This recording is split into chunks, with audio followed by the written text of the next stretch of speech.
تو ایک عام طور پر ہم تصور کر سکتے ہیں وہ یہ کہ جو افغان کی نیشنل آرمی آج کل جو ہے، ہو سکتا ہے، یہ کوئی کنفرم بات نہیں کر رہا ہوں، یہ میرا خیال ہے، ہو سکتا ہے کہ وہ جب اگر ہم جنگ میں مصروف ہوتے ہیں اپنی مشرق کی طرف، تو ہو سکتا ہے کہ مغربی سمت سے داخل ہو جائیں اور اٹک تک کا خیبر پختونخوا علاقے پہ اس وقت عارضی قبضہ کر لیں۔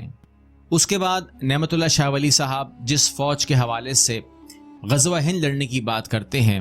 اس کے بارے میں ہمیں کوئی شک نہیں ہے کہ وہ پاکستانی فوج کے بارے میں ہی بات کر رہے ہیں، اور اس کی دلیل یہ ہے، غزوہ ہند والی حدیث میں لڑنے والی فوج اسرائیل کے خلاف بھی جنگ کرے گی، یعنی یہودیوں سے، اور آج اس خطے میں جو اسلامی ممالک موجود ہیں جس کے بیک وقت اسرائیل اور انڈیا کے ساتھ معاملات خراب ہیں اور کئی جنگیں بھی ہو چکی ہیں، یہ شرط نہ تو افغانستان پوری کر سکتا ہے اور نہ تو بنگلہ دیش اور نہ ہی ایران۔ اب میں آپ کو حضرت نعمت اللہ شاہ ولی کی پیشنگوئیوں کے حوالے سے ایک چھوٹا سا واقعہ سناتا ہوں۔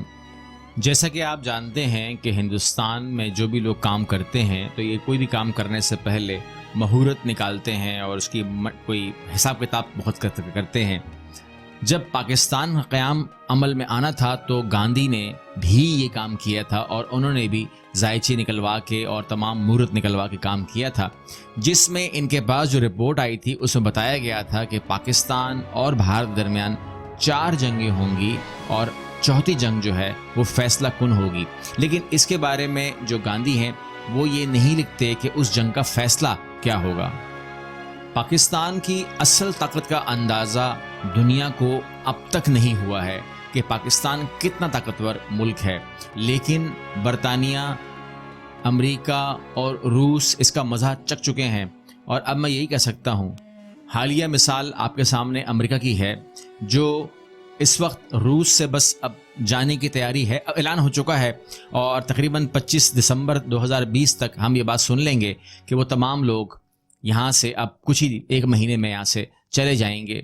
اور وہ یہ بات علی اعلان کہتے ہیں کہ ہماری شکست طالبان کے ہاتھ نہیں ہوئی، ہماری شکست افغانستان سے نہیں ہوئی،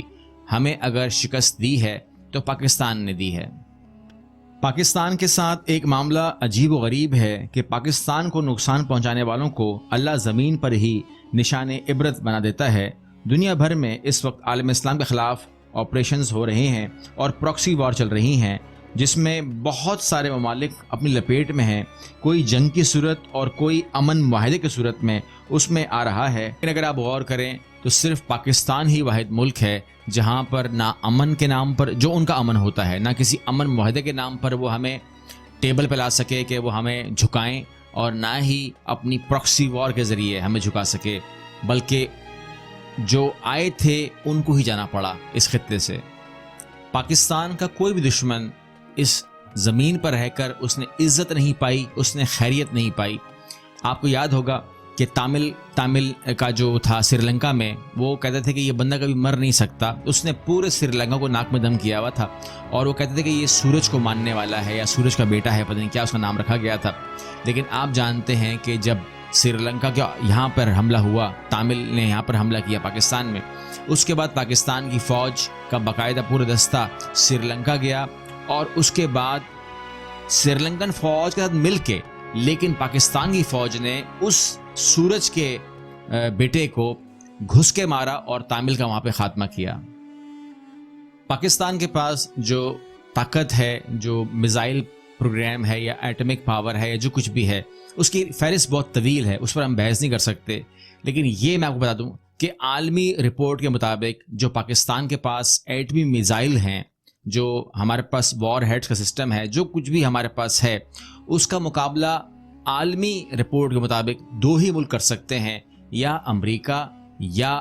چین۔ یہ 2 ملک ہیں جو اس لیول پہ پاکستان کے ساتھ ملتے ہیں۔ کمپیریزن میں اس ٹیکنالوجی کے اندر پاکستان، امریکہ اور چین کے علاوہ کوئی ملک بھی ان قریب نہیں آتا ہے۔ جتنی سازشیں عالمی قوتوں نے پاکستان کے خلاف کی ہیں، جتنی تکلیف دینے کی پروگرام انہوں نے ہمارے لیے بنائے، اور انہیں ناکامی کا منہ دیکھنا پڑا۔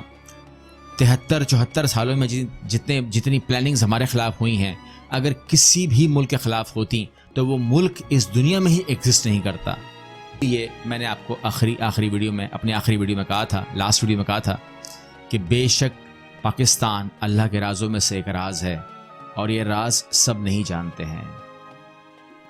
بہت کچھ ہم اس پر کہہ سکتے ہیں، بہت کچھ ہم اس پر اور آنے والی ویڈیوز میں کہہ بھی دیں گے انشاءاللہ، ٹائم ملتا رہے گا تو، لیکن اس ویڈیو کو یہاں پر ہمیں ختم کرنا پڑے گا کیونکہ ٹائم اس کا اوور ہو چکا ہے۔ یہ ویڈیو پسند آئی ہے، نالج پسند آئی ہے تو یقیناً آپ اس کو لائک کریں گے، میں امید کرتا ہوں کہ آپ اس کو سبسکرائب کریں گے چینل کو، میرے ساتھ رہیں گے۔ اگلی ویڈیو ملتے ہیں انشاءاللہ، اللہ حافظ۔